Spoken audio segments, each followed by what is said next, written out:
Hello friends, मैं आपका स्वागत करता हूँ हमारे यूट्यूब चैनल एक्सपर्ट टॉक में। हमारे साथ जुड़े हुए हैं डॉक्टर पंकज, जो एक फेमस साइकेट्रिस्ट है। नमस्ते। तो एक सर, आज हमारे मन में एक सवाल था कि एक छोटी सी कहानी भी है उसके रिलेटेड, जिसके कारण ये सवाल मेरे मन में आया है। मेरा एक दोस्त था, जिसको बीच में एक बार सीने में दर्द होने लगा, पसीना छूटने लगा, घबराहट होने लगी, सांस लेने में तकलीफ होने लगी। तो ड्राइविंग करके वो फास्टली एकदम रूबी हॉल गया, चेकअप करवाया। तो डॉक्टर ने उससे बताया कि ये कुछ हार्ट रिलेटेड इश्यू नहीं है, ये पैनिक अटैक है, तो आप अच्छे साइकेट्रिस्ट से कंसल्ट करो। तो मेरे मन में यही सवाल है जनरल कि जैसे उसको कंफ्यूजन हुआ, हालांकि पहली बार आया होगा पैनिक अटैक, या उसके पहले उसके कुछ सिम्टम्स हो गए जिसके बारे में उसको शायद पता नहीं होगा।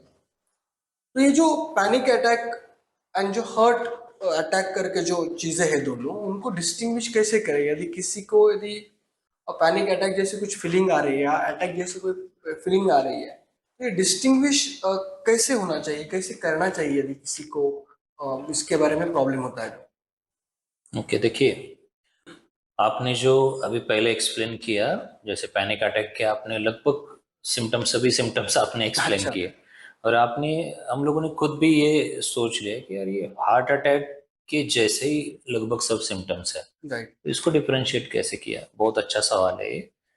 देखिए, सिम्टम्स अगर देखें, फर्स्ट ऑफ ऑल कोई भी डॉक्टर, अगर डायरेक्ट आप किसी डॉक्टर पे पास जाते हो, अगर ऐसे सिम्टम्स आते, तो आमतौर पे उनको भी पहचानना मुश्किल होता है कि ओके। फर्स्ट, अगर आपके पास कोई इक्विपमेंट्स नहीं है, कुछ भी नहीं है, आप सिर्फ सिम्टम बता के अगर किसी को बोल रहे हो डॉक्टर को कि सर मुझे क्या हुआ है, तो ये पॉसिबल लगभग बहुत मुश्किल होता है। लेकिन हम लोग कुछ पॉइंट्स ऐसे हैं कि जिसके बेसिस पे हम लोग डिफरेंशिएट डेफिनेटली, मतलब थोड़ा बहुत तो कर सकते हैं। राइट। ऐसा है, जैसे सबसे इम्पोर्टेंट है, पैनिक अटैक में आमतौर पे कुछ ट्रिगर रहता है, और ट्रिगर थोड़ा मेंटल हेल्थ को लेके ट्रिगर रहता है। जैसे कुछ स्ट्रेस है, या फिर कुछ ऐसे किसी के साथ कुछ झगड़ा हुआ है, या फिर कुछ इमोशनली ओवरवेल्म होने जैसा कुछ भी हुआ है, तो मीटिंग में किसी ने कुछ बोल दिया, या फिर किसी बच्चे को, या फिर के, मतलब कुछ भी हो जिससे थोड़ा आप इमोशनली ओवरवेल्म हो,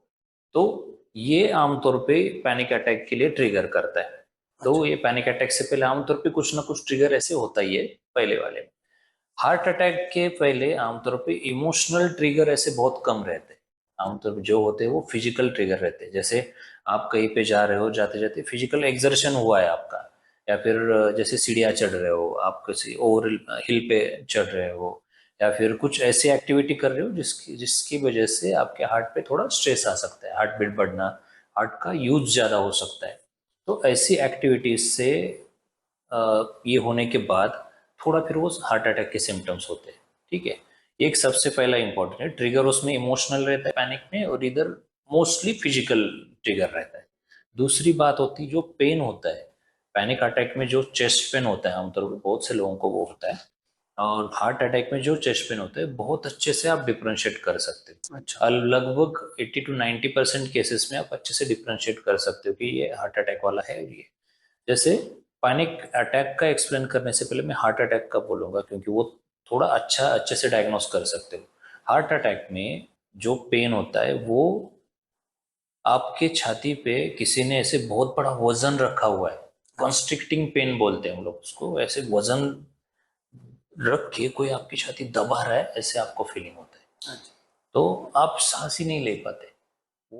अब देखिए, अगर चेस्ट पेन, अगर हम लोग डिफरेंशिएट करना है हम लोगों को पैनिक अटैक और हार्ट अटैक, तो ये हम लोग थोड़ा अच्छे से डिफरेंशिएट कर सकते हैं। जैसे हार्ट अटैक में पेन इस प्रकार होता है, हम लोग उसको बोलते हैं कि कंस्ट्रिक्टिंग पेन रहता है, जैसे कोई आपकी छाती पे बैठ के प्रेशर दे रहा है, या फिर आप उस प्रेशर के अगेंस्ट आप सांस लेने की कोशिश कर रहे हो, उस टाइम पे जैसे फीलिंग लगेगा वो वाला फीलिंग रहता है हार्ट अटैक के टाइम पे, जब आपको चेस्ट पेन होगा।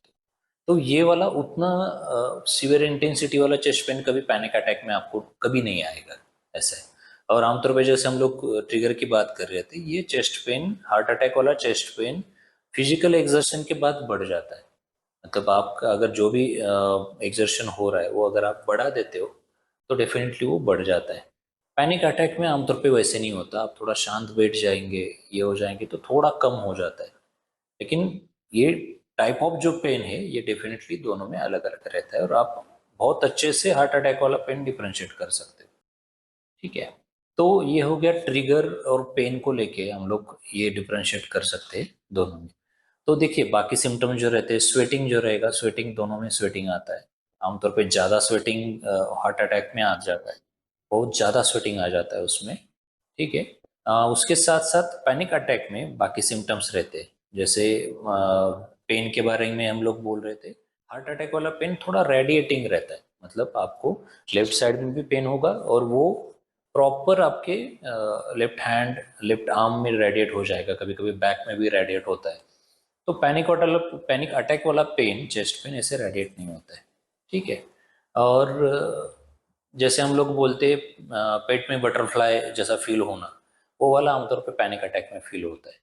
ठीक है, तो ये तीन चार सिम्टम ऐसे हैं कि जो दोनों में कॉमन होते हैं, लेकिन हम लोग डिफ्रेंशिएट कर सकते हैं।